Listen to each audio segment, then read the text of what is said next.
આજ તમે લોગિન કરવા માટે તૈયાર છો। હવે જે વાત આવે છે એ આખી પ્રક્રિયાનો સૌથી મહત્વનો ભાગ છે। મોટાભાગના લોકો અહીંયા જ ભૂલ કરી બેસે છે। કાયદા મુજબ જન્મ પ્રમાણપત્ર મેળવવાના બે અલગ અલગ રસ્તા છે અને કયો રસ્તો અપનાવવો એ જન્મના સમય પર આધાર રાખે છે। આપણો કેસ કયા રસ્તા પર આવે છે એ સમજવું સૌથી અગત્યનું છે। તો આ બે અલગ રસ્તા શા માટે છે? એનું કારણ છે જન્મ અને મરણ નોંધણી અધિનિયમ 1969।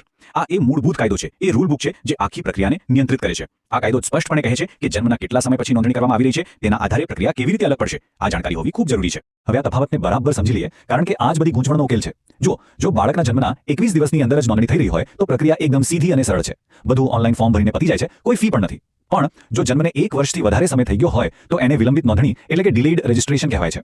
આ પ્રક્રિયામાં થોડી કાયદાકીય કાર્યવાહી અને દોડધામ છે। આમાં કોર્ટ અથવા મેજિસ્ટ્રેટના ઓર્ડરની જરૂર પડે છે અને થોડો ખર્ચ પણ થાય છે। આ એક નાનો પણ બહુ મોટો તફાવત સમજવો એ જ સફળ અરજીની ચાવી છે। એનાથી સમય અને પૈસા બંને બચશે। તો આ ફર્સ્ટ ક્લાસ મેજિસ્ટ્રેટનો ઓર્ડર વણી શું છે? સાફ સાદી ભાષામાં કહીએ તો એ એક પ્રકારની કાયદાકીય પરવાનગી છે, કારણ કે નોંધણી કરાવવામાં ઘણો મોડો થઈ ગયું છે એટલે સરકારી અધિકારીઓ સીધી નોંધણી નથી કરી શકતા। એના માટે કોર્ટ કે મામલતદાર જેવા સક્ષમ અધિકારી પાસે જવું પડે છે। એ અધિકારી જન્મ તારીખ, સ્થળ અને અન્ય પુરાવાઓની ચકાસણી કરે છે અને બધું બરાબર લાગે પછી નોંધણી કરવાની મંજૂરી આપતો હુકમ કરે છે। વિલંબિત કેસમાં આ દસ્તાવેજ વગર કામ આગળ વધી જ ન શકે। સારું, તો હવે કાયદાકીય પાસા તો આપણે સમજી લીધા। હવે આવીએ પ્રેક્ટિકલ વાત પર। ઓનલાઈન અરજી શરૂ કરતા પહેલા બધા જરૂરી કાગળો હાથ વગર રાખવા ખૂબ જરૂરી છે। આનાથી અરજી કરવાની પ્રક્રિયા એકદમ સરળ અને ઝડપી બની જશે અને ભૂલ થવાની શક્યતા પણ ઘટી જશે। ચાલો દસ્તાવેજોની યાદી પર એક નજર નાખીએ।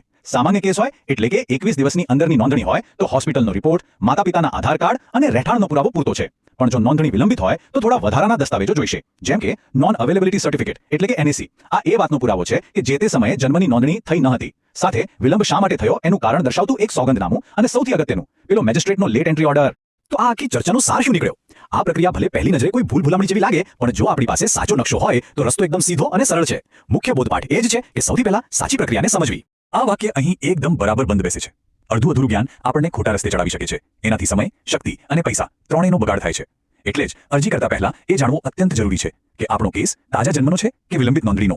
આટલી સ્પષ્ટતા જ સફળતાપૂર્વક પ્રમાણપત્ર મેળવવામાં મદદ કરશે। તો આખી પ્રક્રિયાની માસ્ટર કી એકદમ સરળ છે। અરજીનું ફોર્મ ભરવાનું શરૂ કરતા પહેલા માત્ર એક જ વાત નક્કી કરવાની છે, આપણા કેસ માટે સાચો કાનૂની રસ્તો કયો છે? શું એ 21 દિવસની અંદરની નોંધણી છે કે પછી 1 વર્ષ પછીની વિલંબિત નોંધણી? બસ એકવાર આ સ્પષ્ટ થઈ જાય પછી આખી પ્રક્રિયા પાણીની જેમ સરળ બની જાય છે। આજના આ વિષયના અંતે એક વિચારવા જેવો પ્રશ્ન, જેમ આપણે જન્મ પ્રમાણપત્રની પ્રક્રિયાને સરળ બનાવી, એવી બીજી કઈ સરકારી પ્રક્રિયાઓ છે જેને આવા જ સ્પષ્ટ અને સરળ માર્ગદર્શનની જરૂર છે? અને હા, જો કોઈને લેટ એન્ટ્રી એટલે કે મોટી